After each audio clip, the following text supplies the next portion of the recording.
Today we're going to talk about the Brexit vote and CEOs.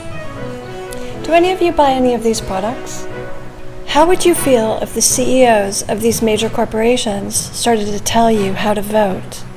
Because that is actually happening right now as we speak. The CEO of Unilever is consistently tweeting on a daily basis.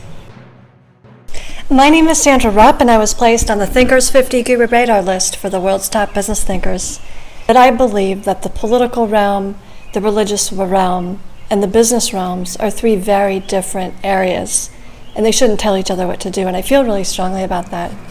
Until Paul Pullman stops telling people how to vote, I can't use these products, not with a good conscience. It just won't work for me. In less than 48 hours, we're going to get the British people to decide what is right for them. A CEO said to me recently how wonderful Europe is doing. And I said to him, what are you talking about? Look at the youth unemployment in places like Spain, in Greece, in a lot of countries in Europe. And it's been consistently bad for so many years. Things are not getting better. Would those countries have been better being independent? The British people are some of the most interesting people I've ever met in the entire world. I'd like to give the people of Great Britain 5 things to think about as they cast their vote on Thursday for Brexit. But only 6% of UK companies export to the EU. So are those regulations putting more burden on entrepreneurial companies? Because to create more jobs and to create more economic opportunity and to create more successful people, including a thriving middle class, you will always need entrepreneurship. So that's point 1. Anyone who disagrees with you should not call you hateful or a bigot. Anyone who disagrees with you has a right to their opinion. And I'd like to make sure that the young people, especially the millennials, understand exactly what democracy is. Democracy is about having your own opinions about things. It's not like making everyone the same. And in case Paul Pullman is not aware of what was happening at Port Sunlight at Unilever when it was first founded, I'd like to share a little bit of information with him. Life in Port Sunlight included intrusive rules and implied mandatory participation in activities. The tied cottages meant that a worker losing his or her job could be almost simultaneously evicted. Even workers' social lives were policed from the head office. What would it have been like to live in Port Sunlight? Was it really that wonderful? I would ask the young people to start to think about that before you vote. The second point I'd like to make is that right now, 50% of the largest 100 economic entities in the world are corporations. Does that seem right to you? Do you like that? Major corporations are bigger than countries. I only want the best for the British people. I have a lot of English blood in me, actually. I'm a descendant of Mayflower's William Brewster. Freedom of speech is the most important thing on this planet, I can guarantee you that. So if you truly want a democracy, if you truly want what's right for young people, if you truly want to make the integration of immigration work more smoothly, think about whether the EU is doing a great job on that. What will it be like for the UK? Could you do it better? Now, if you look at Unilever, it's a huge multinational corporation with 170,000 employees globally. If I remember correctly, they only employ about 7,000 in the UK. Women sometimes can have a sixth sense for when things are getting a little bit too dangerous for the people. Bigger is not always better when it comes to business. And I would just hate to see Britain lose their spirit. I believe Britain can be better than ever. And I support Donald Trump's view that the Brexit would be the best decision for the people. You know, in the short term, there may be some difficulty with the economy, but in the long run, I think it will be the right decision. And I've always been one to look at the future. You know, I don't like the way these companies are trying to scare people or bully them into how to think, because what's right for them may not be right for you. The third thing I'd say, I actually wrote my honors thesis on the fall of the British Empire. I also am an executive coach. I've worked in executive search. Why aren't women getting ahead more quickly? You know, we see at the younger level they're included at conferences, but even at Cannes Lions or Davos or Bilderberg and a lot of the conferences that I follow, you know, you'll only see maybe 15 to 25% women max. I start to worry when I see things like this going on at every conference. We need to have much more of the feminine leader voice out there, and that is why I'm here today talking to you. And then we look at the issues of immigration. There's a lot of tension in Germany. What about the UK? I mean, are you going to regulate what can be posted on an ad in the tube? A fourth point would be, before you cast your vote, think about freedom of speech. Think about the European Union. How are they doing on your freedom of speech? If the European Union is now going to regulate what people can post on things like Twitter or Google, I start to get concerned because of the way they're defining it. I have heard that the European Union is made up of appointed officials, not elected officials. In other words, you can't vote them in and you can't get rid of them. That is not a democracy. Do you feel comfortable that you may not be able to express your points of view on social media?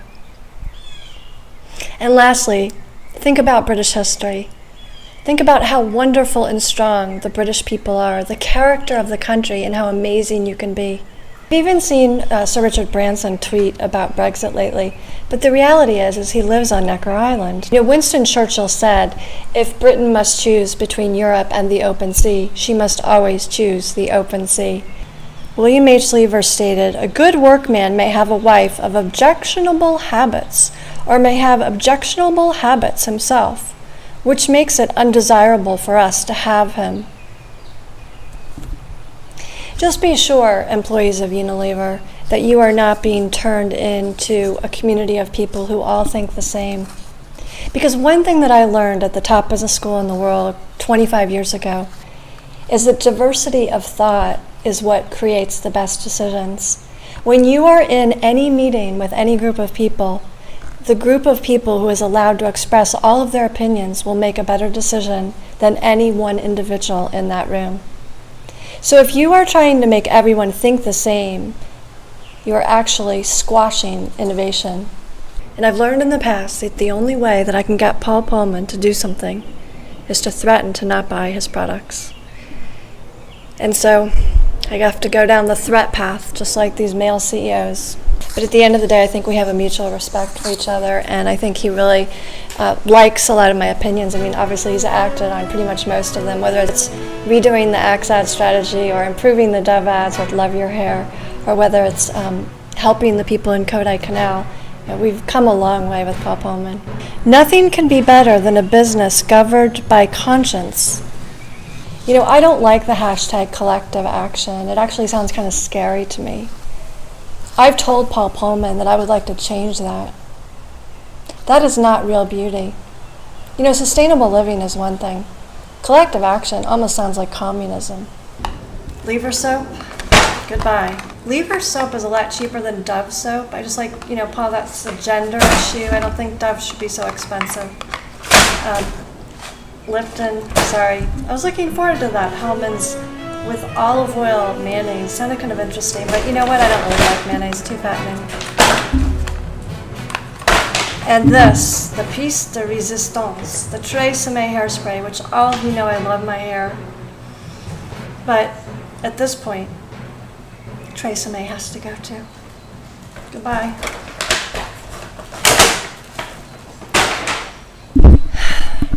And so it goes. But for me, what is best for the British people is more important than any of these products. And I truly believe that what is best for the British people is to vote their conscience and to Brexit. I would also say to the young people out there, do you really want to work in open office environments where you don't have your own space? Do you want to be ruled by a corporate elite, a handful of men who make most of the decisions? And these major CEOs make $10 to $50 million a year. But will that benefit you? I actually was on the phone today with a woman who was on executive row of 3 major, we're talking the largest corporations in the United States. She said that she had gone out to the headquarters in California of one of these companies, and she saw how they're treating the young people. It's like a sweatshop. And the people that work for them will never probably even be millionaires. So I would like to let the World Economic Forum know that the women executives with a lot of experience with major corporations are extremely concerned by what we are seeing. And we need to make sure that the people can vote however they want. If any employee feels uncomfortable with their CEO doing these types of things, please contact your HR department and have them call me, because we will get the executive coaching going right away. I encourage you all to dream about the future, because there's a lot of bright future ahead. I studied at Oxford, I studied at Kellogg, Northwestern Business School. I'd like to thank the whole world for watching. You can follow my tweets at Exec Career Coach on Twitter. You can also follow my YouTube channel at Career Expert. But Paul, I have to say this. Until you stop telling people how to vote, I won't be buying Unilever products. People have a right to their freedom of speech. And that is more important than anything on this planet. More important than money, more important than anything.